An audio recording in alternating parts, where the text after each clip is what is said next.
व्हायचे तेव्हाच ते मनात एक बसलं होतं की आपल्याला कुठेतरी अधिकारी व्हायचे, कुठला तरी अधिकारी, चांगला अधिकारी व्हायचे. मग त्यानंतर हळूहळू ते स्वप्न हे होत जातात की मग आता डॉक्टर होऊ, इंजिनियर. आणि तो UPSCकडे वळाला आणि तिथून मग जर्नी चालू झाली सर 2022पासून. तिला खूप अभ्यास लागतो, खूप गोष्टी लागतात, सगळ्या गोष्टी असतात. मग आम्ही कसं करायचं की लग्न करून परत UPSC करणं, ती एक मोठं आहे की लग्नाला म्हणजे सगळ्या गोष्टी सांभाळणं, परत UPSCचं प्रिपरेशन करणं आणि पुढं जाणं, ही एक अडचण आहे. कुठेतरी पैशाचं अडचण आहे ग्रामीण भागातल्या मुलांना सर, स्पेशली ही ती अडचण सर. या काही आडी अडचणी आहेत, पण मला वाटतं की तुमच्याकडे धैर्य असेल ना आणि घरच्यांचे घेणं, हे करणं वगैरे गोष्टी चालत राहतील. पण मग सर जेव्हा ती आली त्यानंतर म्हणतात ना सर की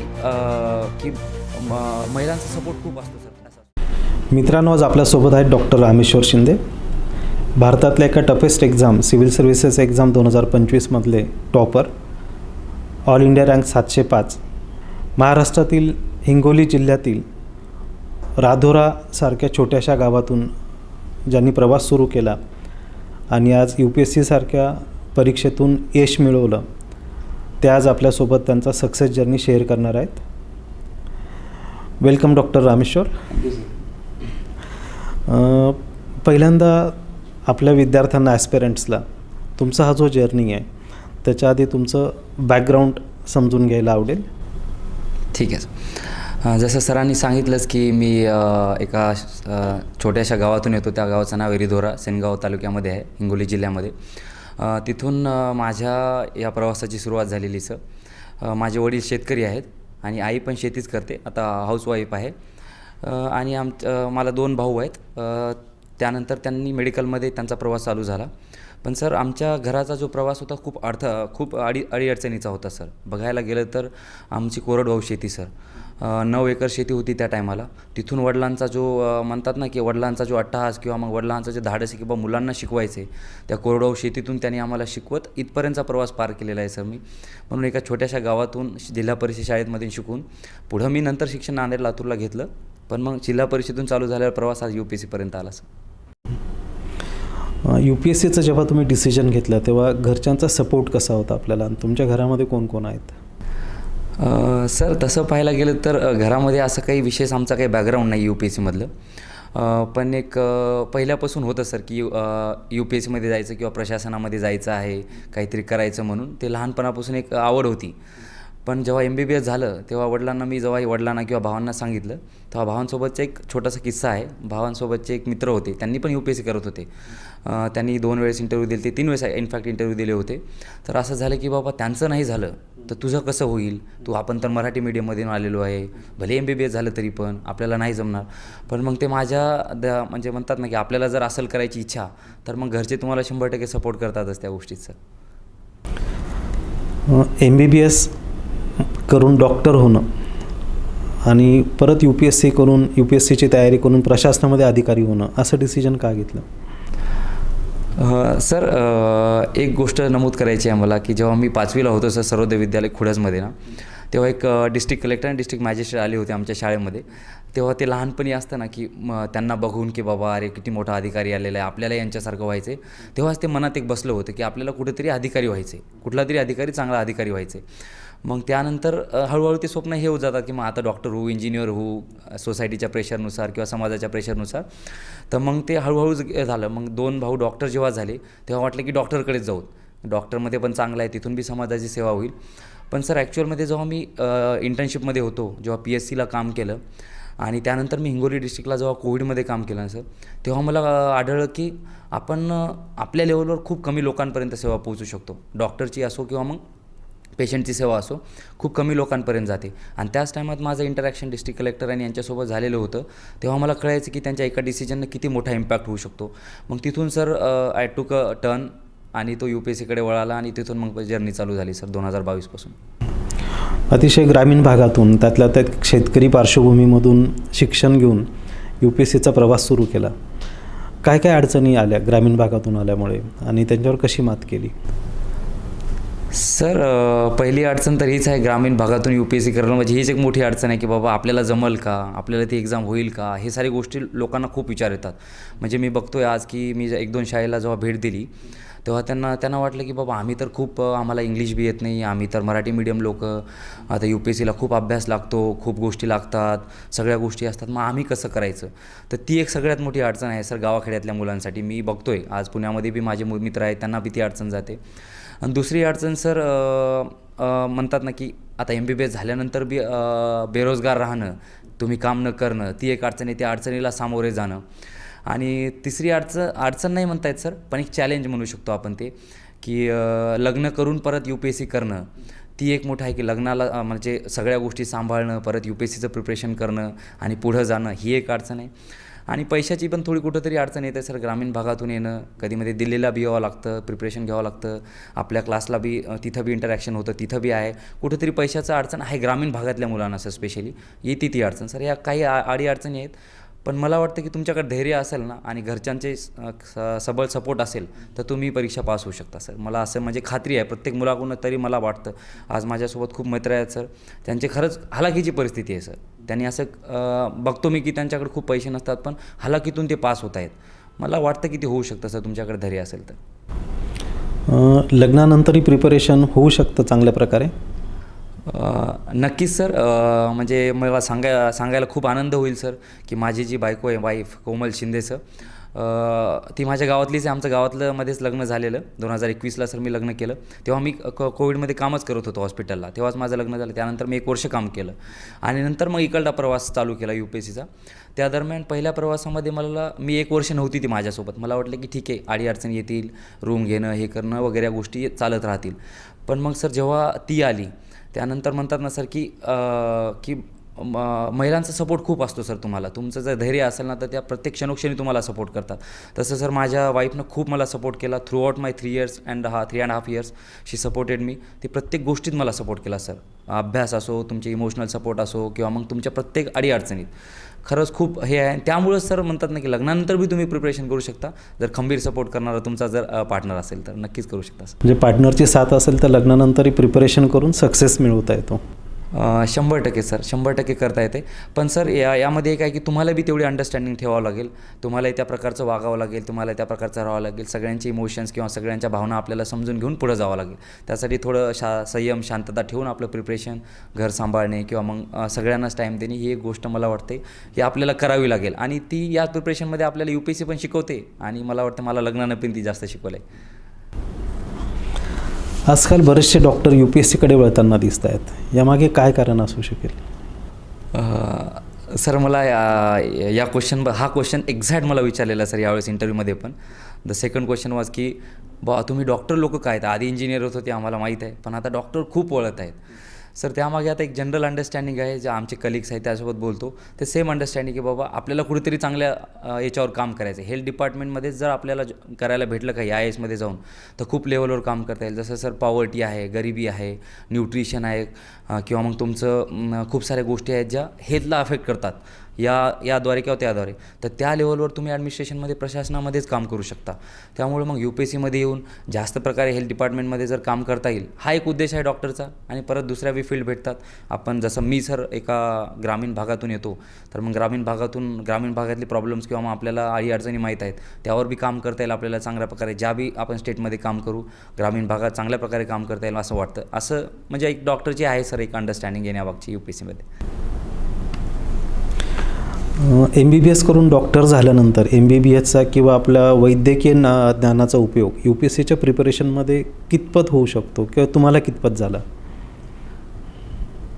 सर पहिली गोष्ट सांगायची म्हणजे की ज्या प्रकारचं MBBSचं प्रिपरेशन असतं त्यामध्ये तुम्हाला खूप सारा अभ्यास करावा लागतो, खूप सारे पुस्तकं वाचावं लागतात. तो एक मला वाटतं एक टोन सेट होऊन जाते तुमची अभ्यास करायची किंवा मग जास्त वेळ टेबलवर बसायची. ती हेल्प झाली सर UPSCची प्रिपरेशनमध्ये. दुसरी महत्त्वाची सर, मी ऑप्शनल घेतला होता अँथ्रोपॉलॉजी. तो काही प्रकारे अलाइंड होतो मेडिकल फील्डमध्ये. जसं जेनेटिक्स आहे, तुमचं इव्होल्युशनचा पार्ट आहे जो 11वी-12वीला आपण मेडिकलसाठी वाचतो, किंवा मग काही अंडरस्टँडिंग आहे जी हेल्थची अँथ्रोपॉलॉजीमध्ये हेल्प होते, ती आहे सर. आणि थर्डली मला वाटतं एक होलिस्टिक अंडरस्टँडिंग घेऊन जाते. हेल्थ डिपार्टमेंटमध्ये काम करता तुम्ही, लोकांसोबत वागता, तर एक समाजाची बी जाणीव असते तुम्हाला, कारण की तुम्ही रूट लेवलवर काम केलेलं असतं. लोकांना भेटणं, बोलणं, तर अडी अडचणी आपल्याला आठवतातच, म्हणजे बोलण्यात जातातच, त्या तुम्हाला फायदा होतातच सर UPSC प्रिपरेशनमध्ये. म्हणजे डॉक्टर असल्यामुळे ग्रासरूट लेवलला पेशंटशी, समाजाशी असणारा कनेक्ट याचा प्रत्यक्ष फायदाच होतो. हां सर, डेफिनेटली होतो सर.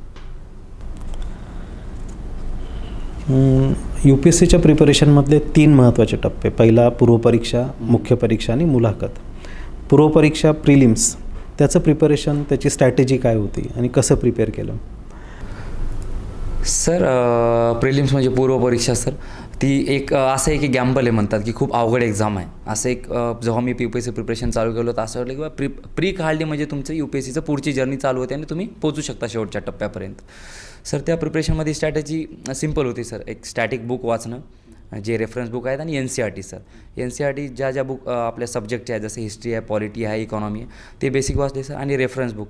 आणि महत्त्वाचं सर आपला क्लास म्हणजे स्पेक्ट्रम IASचे जे PYQ ॲनालिसिस आहे सर, ते मी चांगल्या प्रकारे केलं होतं. आणि बाकी फॅकल्टी मेंबरचा बी मला सपोर्ट लागला होता. जसे मला इकॉनॉमीमध्ये थोडा प्रॉब्लेम येत होता, तर तिथं मला स्पेक्ट्रम IASच्या फॅकल्टीनं खूप मदत केली कन्सेप्च्युअल अंडरस्टँडिंग आणण्यासाठी. किंवा मग हिस्ट्रीमध्ये ते क्रोनॉलॉजी असते की ते पाठ करायच्या असतात गोष्टी, तिथं बी थोडा मला सपोर्ट भेटला. आणि सर एक हे होतं की माझा एक अप्रोच होता प्रिलिम्सला की मोर क्वेश्चन सॉल्व करणं, जास्तीत जास्त क्वेश्चन सॉल्व करणं, आयदर आपल्या टेस्ट सिरीजमधून असोत किंवा मग मार्केटमधल्या काही टेस्ट सिरीज भेटल्या त्या टेस्ट सिरीजमधून असोत. आणि PYQ analysis sir, PYQ is the मला वाटतं की जेम आहे तो प्रिलिम्सला किंवा पूर्वपरीक्षेला समजण्यासाठी. तुम्ही जर UPSCचे आधीचे पेपर बघत गेले तर तुम्हाला एक जनरल हे भेटतो अंडरस्टँडिंग की बाबा कशा प्रकारची UPSC क्वेश्चन विचारायले, कुठली थीम आहे, हिस्ट्रीमध्ये कुठली थीम आहे, पॉलिटीमधले कुठली थीम आहे, ह्या प्रकारच्या गोष्टी आपल्याला समजतात. आणि तिथून मग आपला एक अंडरस्टँडिंग बनल्यावर सर मला वाटते की CSAT तुमचा चांगला असेल तर डेफिनेटली तुमची प्री होते सर. तुम्ही आत्तापर्यंत 3 प्रिलिम दिल्या, 3ही वेळेस मेन्स दिल्या, प्रत्येक प्रिलिम क्वालिफाय केली. प्रिलिम्सला बरेचसे इंजिनियर, डॉक्टर किंवा इव्हन सायन्स बॅकग्राऊंडचे विद्यार्थी CSATला खूप घाबरतात. आणि CSATमुळे चांगले विद्यार्थी ज्यांचं प्रिपरेशन खूप चांगल्या लेवलचं GSचं झालं आहे, ते सुद्धा पहिल्या अटेम्पमध्ये अनेक अटेम्पमध्ये प्रिलिम राहून जातात आणि त्याच्यामुळे मेन्सच्या टप्प्यापर्यंत जाऊ शकत नाही. तर तुमची CSATसाठी अशी काय स्ट्रॅटेजी होती की प्रत्येक वेळेस तुम्ही प्रिलिम चांगल्या मार्कांनी पास केली? सर मलाही तो एक म्हणजे अडचण होती, चॅलेंज होतं CSATला क्लिअर करणं, कारण मी पण मेडिकल बॅकग्राऊंडमध्ये होतो, मॅथ बॅकग्राऊंड नाही आहे. पण एक स्ट्रॅटेजी सिम्पल होती सर की कोर गोष्टी ज्या आपल्याला येतात, जसं मला कॉम्प्रिहेन्शन स्ट्रॉंग होतं सर माझं, तर कॉम्प्रिहेन्शनवर चांगल्या प्रकारे काम केलं. लॉजिकल रिझनिंग आहेत, तो पार्ट आहे, त्यामध्ये बी खूप चांगल्या प्रकारे काम केलं. आणि मॅथमध्ये जो प्रॉब्लेम होता सर, त्यासाठी मी आपल्या क्लासची हेल्प घेतली, म्हणजे डेफिनेटली CSATचे क्लासेस होते ते बघितले, कारण की ते परमिटेशन, कॉम्बिनेशन, नंबर सिस्टम इथं थोडं मला वाटतं मेडिकल किंवा सायन्स बॅकग्राऊंडची मुलं थोडं घाबरतात आणि तिथं कुठेतरी टफ जातं CSAT पास व्हायला. तिथं कुठेतरी आपल्या क्लास किंवा मग मी असो त्याच्यावर काम केलं सर चांगल्या प्रकारे. आणि मग या तिघांचं कॉम्बिनेशन म्हणून सर एक डिसेंट स्कोर येऊ शकतो तुम्हाला. जर एक तुमची स्ट्रॅटेजी सेट झाली की बाबा मला 50-52 क्वेश्चन 1-2 घंट्यात सॉल्व करायचे आहेत, ते जर तुमचे झाले तर you are definitely going to clear the CSAT. And the remaining part is GS. म्हणजे GSमध्ये तुम्ही तर ओके आहातच, काही मुलांना CSATमध्येच प्रॉब्लेम येतो.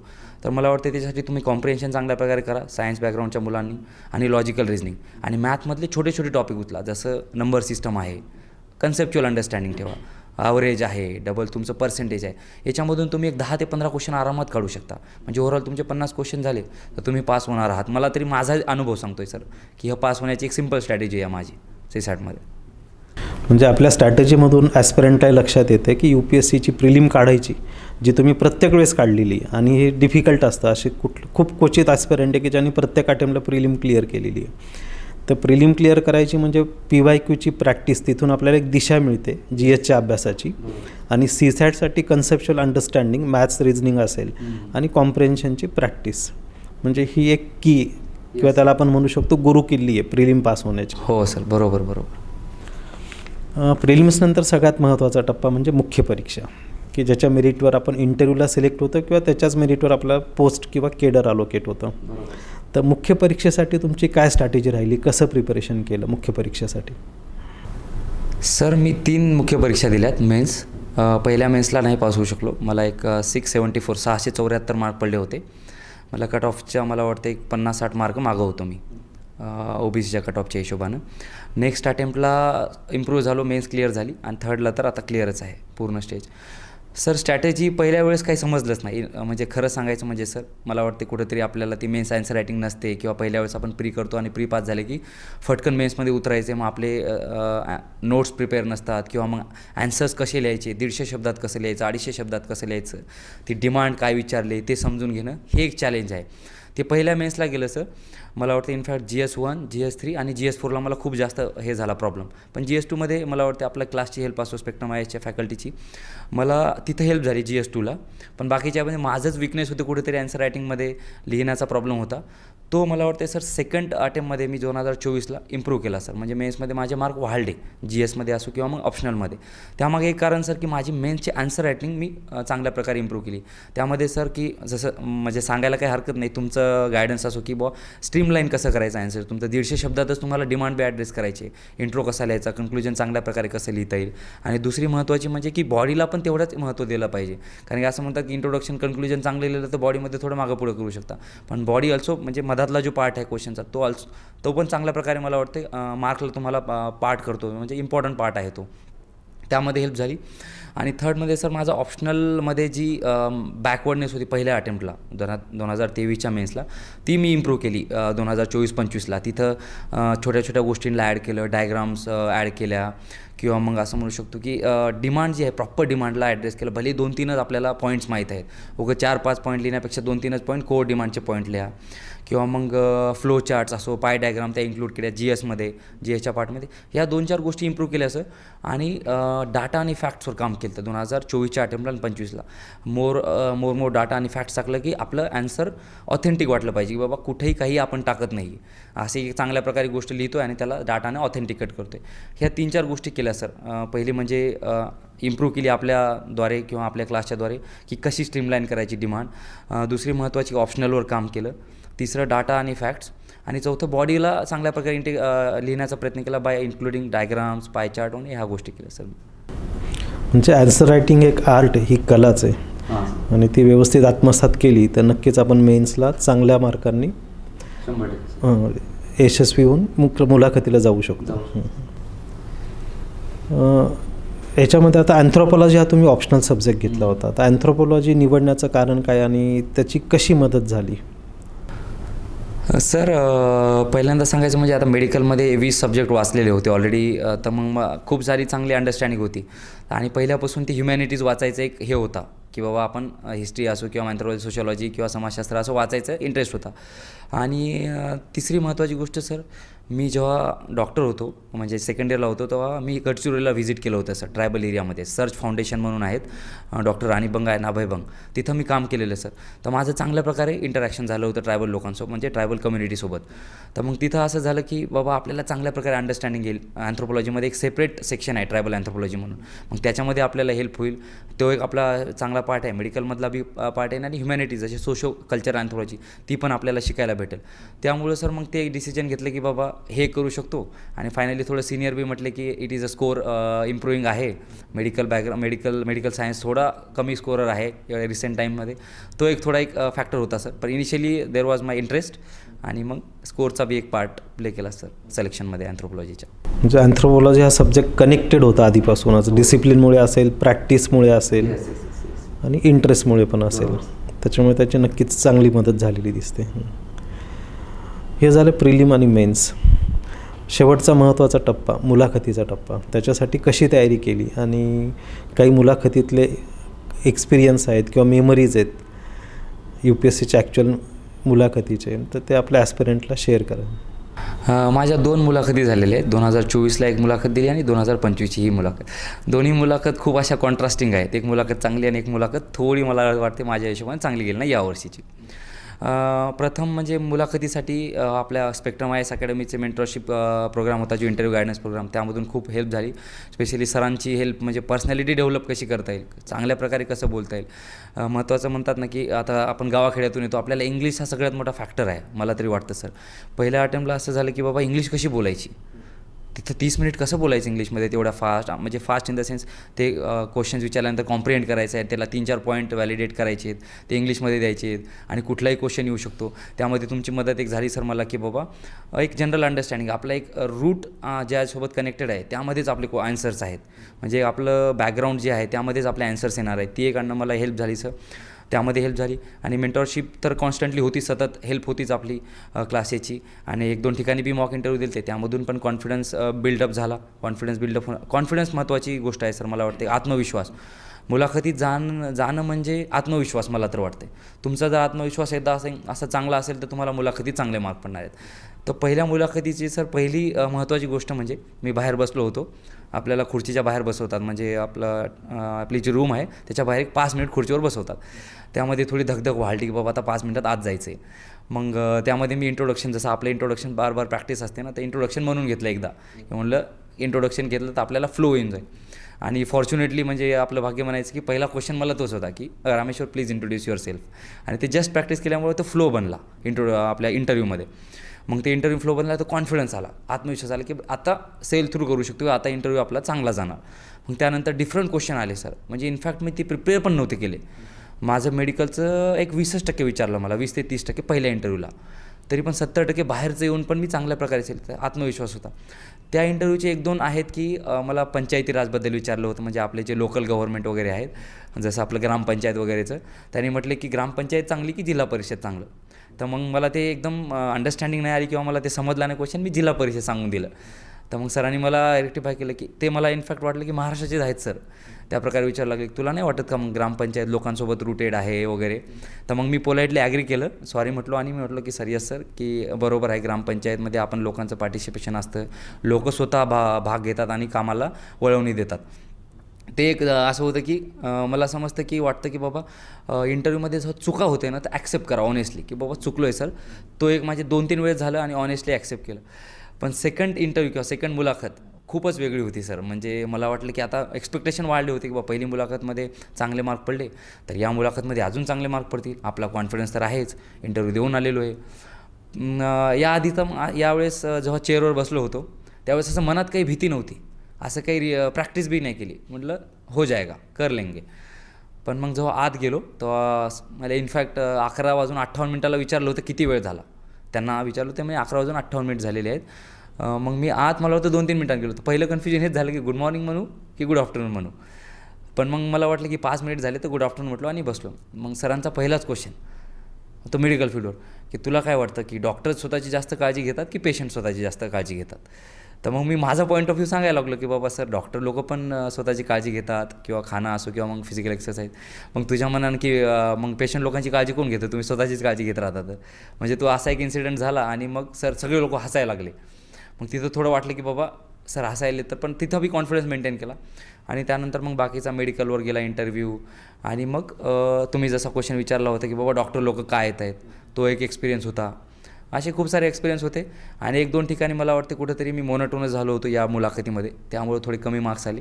पण मग मेन्सचीच तुमची जर चांगली प्रिपरेशन असेल, जसं तुम्ही म्हटलं की मेन्सच तुमची चांगली असेल तर तुम्हाला डिसाइडिंग फॅक्टर आहे, पोस्ट कुठली भेटणार, रँक कुठला येणार.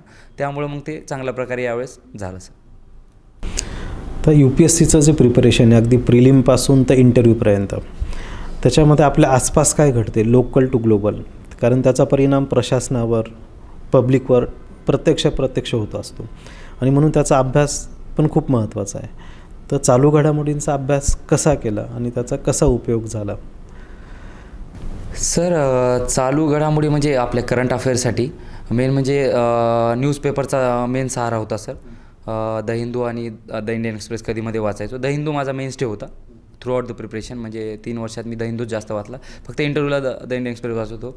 आणि दुसरी महत्त्वाची गोष्ट म्हणजे क्लासेसचे जे करंट अफेअरची आपले करंट अफेअरचे जे सेशन्स आहेत, किंवा करंट अफेअरला कसं ॲनालिसिस करायचं, कशा प्रकारे करंट अफेअरचा यूज करायचा, कारण की आपण बघतो UPSC डायरेक्ट क्वेश्चन करंट अफेअरमधून टाकत नाही, पण कुठं ना कुठं तुम्हाला उपयोग होतो. तो आपल्या क्लासच्या सेशनमधून असो किंवा मग आपल्या फॅकल्टीची जी हेल्प आहे किंवा मेंटरशिप सपोर्ट आहे त्यामधून झालं. आणि तिसरं महत्त्वाचं सर, एखादी 2 मॅगझिन वापरली होती मी एखाद्या 2 सब्जेक्टसाठी जिथं जास्त करंट अफेअर आहे, जो सब्जेक्ट जास्त करंट ओरिएंटेड आहे, जसं सायन्स अँड टेक असो किंवा एन्व्हायरमेंट, त्यासाठी एक्स्ट्रा इनपुटसाठी मी एखादी मॅगझिन वाचली होती मार्केटमधली. आणि सर चौथी महत्त्वाची म्हणजे माझे पर्सनली मला वाटतं, जी मला मुलाखतीमध्ये हेल्प झाली, की आपल्या भागामध्ये फोन लावणं आपल्या मित्रांना किंवा मग आमच्या बंधूला लावत होतो मी, आमचे मोठे भाऊ डॉक्टर गणेश शिंदे किंवा नारायण शिंदे, PSCमध्ये काय चालू आहे, हॉस्पिटलमध्ये हेल्थ डिपार्टमेंटमध्ये आत्ता काय चालू आहे, कुठली गव्हर्नमेंटची स्कीम लागू होत आहे, कशाप्रकारे आयुष्यमान भारत जशी कशाप्रकारे काम करते आहे, किंवा मग वडिलांना बोलणं की शेतकऱ्याबद्दल कुठल्या स्कीम आहेत, महाराष्ट्र गव्हर्नमेंटच्या कुठल्या, यामध्ये तुम्हाला मुलाखतीत फायदा होतो, पण मेन्स आन्सर रायटिंगमध्ये बी फायदा होतो. कुठेतरी तुम्ही जेव्हा कॉन्व्हर्सेशन करता किंवा बोलता एकमेकांना, तर ते तुमच्या मेंदूमध्ये असं फिट होऊन जातं आणि मग तुम्हाला परीक्षेवर बरोबर आठवतं आणि ते तुम्हाला फायदा होतो. अशा प्रकारे वाटतं मला की 3-4 गोष्टी आहेत. तुमचं पेपर असो किंवा मग क्लासची मदत असो किंवा मग एक मेंटॉर असतो ना, त्याची खूप हेल्प होते करंट अफेअरमध्ये, किंवा एखादी मॅगझिन असो किंवा मग अशी चालू घडामोडीसोबत आपण रुटेड कॉन्टॅक्ट ठेवणं, ही एक मला वाटतं एक स्ट्रॅटेजी आहे. या प्रिपरेशनच्या जर्नीमध्ये UPSCच्या मित्रांची, नातेवाईकांची, घरच्यांची कशी साथ मिळाली, कशी मदत झाली? सर म्हणजे खरं सांगायचं, माझ्या सगळ्या मित्रांसाठी आणि सगळ्या नातेवाईकांसाठी सांगायचे, मला खूप म्हणजे बरं झालं तुम्ही हा क्वेश्चन विचारला, खूप छान क्वेश्चन आहे माझ्यासाठी हा.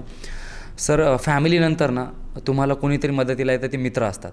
कारण घराच्या बाहेर राहता तुम्ही, तर तुमच्या घराच्या बाहेर जी फॅमिली असते ती तुमचे मित्रमंडळच असतात, किंवा तुमचे कधीमध्ये बोलणारे नातेवाईक जे तुम्हाला सतत एक कॉन्स्टंट पुश देतात की बाबा तुझ्याच्यानं होईल. जसे आमचे मामा असोत किंवा मग आमचे आत्याबाईचे असोत किंवा मग आमचे आजूबाजू म्हणजे माझे सासरे असोत, मेन म्हणजे आमचे सासरे जे आहेत ना सर, ते सतत मला फोन लावून की बाबा तुमच्याच्यानं होईल, आमच्या सासू आहे तुमच्याच्यानं होईल, टेन्शन नका घेऊ, आम्ही तुमच्यासोबत आहोत. तो एक प्रकारचा जो सपोर्ट असतो ना सर, रिलेटिव्हचा किंवा नातेवाईकाचा तुम्ही म्हटले, तो खूप इमेन्सफुली हेल्पफुल आहे सर. कारण घरचे तर तुम्हाला सतत मदत करणारच आहे, ते सतत तुम्हाला पुश करणार आहेत, पण जेव्हा नातेवाईक करतात तेव्हा कुठेतरी वाटतं, तो एक जो असतो ना की अरे नातेवाईक तर खेचायलाच बसलेले आहेत, ते तुम्हाला फक्त तोंडावर बोलतात. ते एक माझ्या एक जर्नीमध्ये डिफरंट पार्ट होता सर, की ते खरंच जेन्युनली ते मला असे सतत फोन करायचे आणि एक कॉन्स्टंट पुश करायचे की बाबा तुझ्याच्यानं होणार, 100% होणार आणि तू तेवढा कॅपेबल आहे आणि तू आपली मेहनत पण आहेस आणि देवाचा आशीर्वाद किंवा सगळ्यांचं एक ते कॉन्स्टंट कॉम्बिनेशन होतं माझ्या मागं. आणि मित्र सर, मेन म्हणजे माझे 2-4 मित्र आहेत कॉन्स्टंटली, जसं अजित आहे, अनिकेत आहे, ऋषिकेश, मेन म्हणजे तो माझ्या दोन्ही इंटरव्ह्यूमध्ये मेन स्टे राहिला सर. आणि माझे एक मेंटॉर आहेत सर, म्हणजे कॉन्स्टंटली त्यांनी थ्रूआउट कधीमध्ये मला इंटरव्ह्यूमध्ये प्रिपरेशन करून दिलं. 2024ला 25ला बी त्यांची मदत लाभली. आणि थ्रूआउट म्हणजे कॉन्स्टंट एक सपोर्ट म्हणतो ना सर, आमचे प्रीतम सर आहेत, त्यांनी पण यावेळेस रँक काढलेला आहे, त्यांची पण खूप हेल्प झाली सर मला यामध्ये. आणि म्हणून म्हणतो आहे सर की thanks to my all friends and my relatives. या प्रिपरेशनमध्ये इंटरनेटचा, ChatGPTचा, AIचा काही उपयोग केला? डेफिनेटली सर, खरं सांगायचं म्हणजे थोडा बहुत हेल्प आपण घेतोच. इंटरनेट तर मेन्स आहे. कुठली एखादी गोष्ट आपल्याला समजली नाही तर आपण गुगलवर सर्च मारतो. मला वाटतं आत्ता ChatGPT आली 2024च्या एप्रिलनंतर. त्या इंटरव्ह्यूला तर काही म्हणजे असं काही बघायचंच नव्हतं, पण 25च्या इंटरव्ह्यूला थोडी बहुत हेल्प घेतली. तर जसे कॉम्प्लेक्स इश्यूज आहेत, म्हणजे खूप असे अवघड प्रॉब्लेम्स आहेत, तिथं आपल्याला अंडरस्टँडिंग येत नाही आहे किंवा एक चांगल्या प्रकारे गोष्टी समजत नाही, तिथं सर मी इंटरनेट किंवा ChatGPTची मदत घेतली सर थोड्या बहुत, मला वाटते. आणि ती घ्यायला पाहिजे सर. मला वाटते की खूप सारे गरजेचे आहेत. काही गोष्टी आपण डायरेक्ट टीचरला विचारू शकत नाही किंवा कधी बी एखादी गोष्ट आपण टीचरला विचारू शकत नाही किंवा आपल्या मेंटरला. तिथं एक सिम्पल एक टाईप केल्यानंतर आपल्याला गोष्टी खूप चांगल्या प्रकारे समजतात. तर आपण मदत घ्यायला पाहिजे, प्रत्येक ॲस्पिरंटने ती गोष्ट करायला पाहिजे. UPSCच्या जर्नीमध्ये कधी डिमोटिवेट झाल्यासारखं वाटलं, सोडून द्यावंसं वाटलं, असं कधी मनामध्ये आलं का? आणि आलं तर मग त्याच्यावर कशी मात केली? सर, हे मला तर वाटतं प्रत्येक ॲस्पिरंटची स्टोरी आहे. 100% त्यांच्या मनात येणारच सर. म्हणजे माझी ज्यावेळेस पहिली मेन्स उडाली, म्हणजे पहिल्या मेन्सला मला खूप कमी मार्क्स आले आणि झालं नाही, तर मी मंदिरातून रिझल्ट बघितला होता माझ्या मित्रासोबत. मी घरी आलो, मला काही वाटत नव्हतं मनातून, पण मनातून खंत होती. रडत बिडत नव्हतं, पण मनातून खंत होती की बाबा आपलं झालं नाही, आपण कुठेतरी 100% देऊ शकलो नाही. मित्रांनी सांत्वन घातलं, घरच्यांनी सांत्वन घातलं, पण मनात कुठेतरी खंत होती की भाई केलं नाही आपण आपला 100% हे डाला. मग ती खंत होती. पण मग सर, जेव्हा आपल्याला खंत येते तेव्हा त्याच्या मागचं कारण आपणच असतो, हे जेव्हा आपल्याला ओळखायला येतं ना सर, तेव्हा कुठलेही फेल्युअर किंवा कुठलेही अपयश आपल्याला अपयश वाटत नाही. कारण की आपण बघतो की खूप लोक अपयशाचं खापर दुसऱ्यावर फोडतात की बाबा मी तुझ्यामुळे हे झालं. पण मला कळालं की आपण कुठेतरी आपण चांगल्या प्रकारे मेन्समध्ये चांगल्या प्रकारे करू शकलो नाही किंवा आपण अभ्यासच नाही केला. तेव्हा मला कळालं की बाबा आपल्याला आपल्यावर काम करणे. आणि सर मला वाटतं की मी 3ऱ्या-4थ्या दिवशी मी परत टेबलवर जाऊन बसलो होतो सर. मेन्स परत चांगल्या प्रकारे चालू केलं. स्वतःला सतत आत्मविश्वास घेतला की आपल्याच्यानं होणार आहे. जर आपण काही न प्रिपरेशन करून थोडं बहुत प्रिपेअर एवढे चांगले मार्क घेऊ शकतो तर नेक्स्ट अटेम्प्टला आपण 100% चांगले मार्क घेऊ शकतो. आणि सर दुसरं अपयश जेव्हा इंटरव्ह्यू स्टेजला गेल्यानंतर परत आपल्याला प्रिलिम्स द्यावं लागते आणि त्याच्यात पण एका महिन्यात, तेव्हा कुठेतरी वाटतं की अरे बाबा आता कसं सेल थ्रू करायचं. एवढे सगळे स्टेज केले, सगळ्या घरच्यांना वाटत होतं आता होऊनच जाईल. मग तिथं एक्सपेक्टेशन वाढलेले होते सगळ्यांचे की सगळ्यांना वाटायचं आता होऊनच आहे. मग ते एक्सपेक्टेशन्स आणि महत्त्वाचं म्हणजे स्पेशली वाईफला थोडं वाईट वाटतं की बाबा एवढी मेहनत केल्यानंतर. पण मग सर आपण जेव्हा सांभाळतो स्वतःला तेव्हा सगळे लोक सांभाळले जातात. स्वतःला सांभाळले मी स्वतः असं एकदम स्ट्रॉंग राहिलो. मित्राचा सपोर्ट लागला त्या टायमाला की बाबा खरं आपण करू शकतो. ठीक आहे आपण परत एकदा करू. आणि त्या एक 20-25 दिवसात परत प्रिलिम काढली, मेन्सचं प्रिपरेशन केलं आणि यावेळेस रँक आला. आता रँक आला, प्रशासकीय सेवेमध्ये प्रवेश केला आहे. प्रशासकीय सेवेमध्ये कोणी रोल मॉडेल आणि असं वाटतं त्यांच्याकडे बघून की आपण यांच्यासारखं काम करावं, या क्षेत्रात काम करावं, काय सांगता येईल? सर प्रथम प्रशासकीय सेवेमध्ये सर काम करत नाही आहेत डॉक्टर राणीबाई आणि अभय मग, पण त्यांचं काम समाजासाठी आहे सर. जसं सर्च एनजीओ तुम्हाला मी सांगितलं आधी, तिथं मी काम केलं आहे सर. त्यांचं काम फक्त हेल्थपर्यंतच नाही. मला वाटतं की आदिवासी लोकांना म्हणजे जॉब कसे अवेलेबल करून द्यायची, त्यांना स्किल कशी द्यायची, त्यांना शेले कसं द्यायचं, यावर खूप काम केलेलं आहे सर. तिथं वाटलं की आपण समाजासाठी खूप काही करू शकतो. डॉक्टर म्हणून जर आपण एवढं करू शकतो तर प्रशासनामध्ये येऊन खूप अजून जास्त करू शकतो. तर सर ते पहिले रोल मॉडेल आहेत. 2016-17 तिचं काम केलं. आणि दुसरे सर 2020ला जेव्हा मी काम करत होतो कोविडमध्ये ॲज अ डॉक्टर, तेव्हा डॉक्टर राजेंद्र भाडू सगळ्यांना माहीत असतील, नंदुरबार डिस्ट्रिक्टला काम करत होतं. त्यांचं जे एक्झेम्पलरी वर्क होतं सर, की त्यांना आधीच वाटलं की बाबा सेकंड कोविडला आपल्याला ऑक्सिजनची कमी पडणार आहे, तर ऑक्सिजन प्लांट उभा केला. मग तिथं वाटलं की बाबा आता ॲडमिनिस्ट्रेशनमध्ये जाणं खूप गरजेचं आहे. एक डॉक्टर जर अशी कुठली अडचण आली, जसं अशी एमर्जन्सी आली, कोविड असो किंवा मग एखादं डिझास्टर असो, तिथं खूप चांगल्या प्रकारे काम करू शकतो एक डॉक्टर. तिथं वाटलं की बाबा आपण जायला पाहिजे. 1-2 रोल मॉडेल आहेत सर. बाकी आई वडील तर आहेतच, बाकी लोक तर आहेतच आपल्याला काम करायसाठी आणि सतत कॉन्स्टंट पुश करायसाठी, समाजासाठी सेवा करण्यासाठी. म्हणजे डॉक्टर प्रशासनात आले तर प्रशासनामधले इतर ऑपरेशन पण ते चांगले हँडल करू शकतात. Definitely sir. आणि प्रशासनाला सुस्थितीत आणू शकतात. Yes sir, definitely. मला वाटतं की प्रशासनाची हेल्थ सांभाळू शकतात चांगल्या प्रकारे आणि त्याला चांगल्या प्रकारे बरोबर बी करू शकतील. जसे खूप सारे उदाहरण आहेत सर. डॉक्टर साडू म्हणजे खूप चांगलं काम करत आहे. तुम्ही बघितलं आहे राजेंद्र भारड असोत किंवा मग अजून खूप सारे डॉक्टर्स आहेत, खूप चांगल्या प्रकारे काम करत आहेत हेल्थमध्ये पण आणि बाकी फील्डमध्ये पण. तर मला वाटतं कुठेतरी डॉक्टर पण चांगल्या प्रकारे प्रशासनामध्ये काम करू शकतील. एक आपण छोटासा रॅपिड फायर राऊंड घेऊयात. चालेल. एका शब्दात किंवा एका वाक्यात उत्तर द्यायचं. ठीक आहे. विलेज लाईफ की सिटी लाईफ? सर गावामध्येच. डॉक्टर की ऑफिसर? सर कॉम्प्लेक्स आहे but doctor plus officer. I want to म्हणजे मला ते डॉक्टरचं नॉलेज ऑफिसरमध्ये इंटिग्रेट करून एक चांगला ऑफिसर बनायचं आहे. महाराष्ट्र की दिल्ली? Sir definitely Maharashtra. अशी एखादी सवय की जे UPSC ॲस्पिरंटने स्वतःमध्ये डेव्हलप केली पाहिजे? Sir discipline.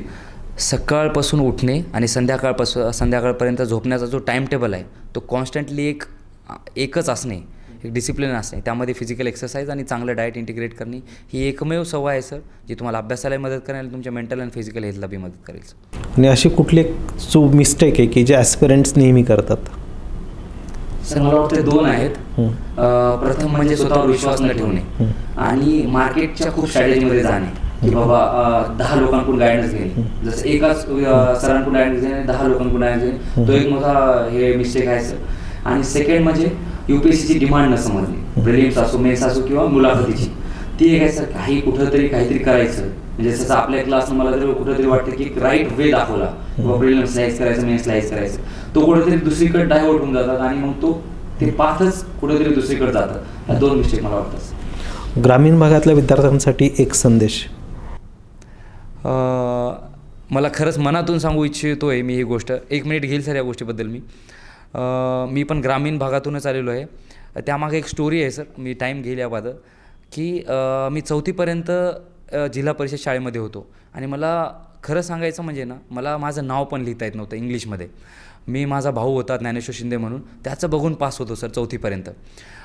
तर मला वाटतं की 4थीपर्यंत जो विद्यार्थी, या विद्यार्थ्याला स्वतःचं नाव नव्हतं येत इंग्लिशमध्ये लिहिता येत, तो इंग्लिशमध्ये एक्झाम देऊ शकतो, इंग्लिशमध्ये मुलाखत देऊ शकतो आणि UPSCची परीक्षा पास होऊ शकतो आणि माझा डॉक्टर बी बनू शकतो. ते पण एक चॅलेंजिंग गोष्ट आहे, डॉक्टर फील्डला बी पास होऊन पुढं जाणं.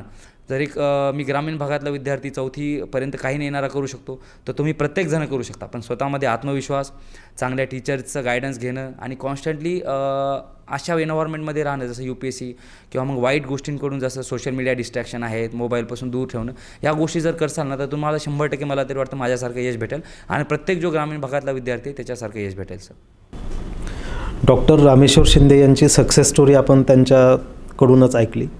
तर मित्रांनो, नक्कीच तुम्हीसुद्धा याच्यातून प्रेरणा घ्याल आणि ग्रामीण भागातल्या असा, शहरी भागातल्या असा, शहरी भागातल्या असा, पण अखिल भारतीय स्तरावरच्या स्पर्धा परीक्षेमध्ये तुम्हीसुद्धा अशा पद्धतीने स्वतःला डिसिप्लिन ठेवलं, सेल्फ डिसिप्लिन मेंटेन केली आणि असे रोल मॉडेल आपण ठेवले, तर नक्कीच अखिल भारतीय सेवांमध्ये महाराष्ट्रातल्या तरुणांचा, खास करून ग्रामीण भागातल्या तरुणांचा जो ओढा आहे त्याच्यातून ते नक्कीच सक्सेसफुल होतील आणि प्रशासनामध्ये मराठी टक्का आपल्याला नक्कीच वाढलेला दिसेल. तर आज डॉक्टर रामेश्वर शिंदे यांनी आपल्या ॲस्पिरंट्सला गाईड केलं, त्याबद्दल त्यांचे धन्यवाद आणि भावी वाटचालीसाठी त्यांना खूप खूप शुभेच्छा. Thank you sir. थँक्यू.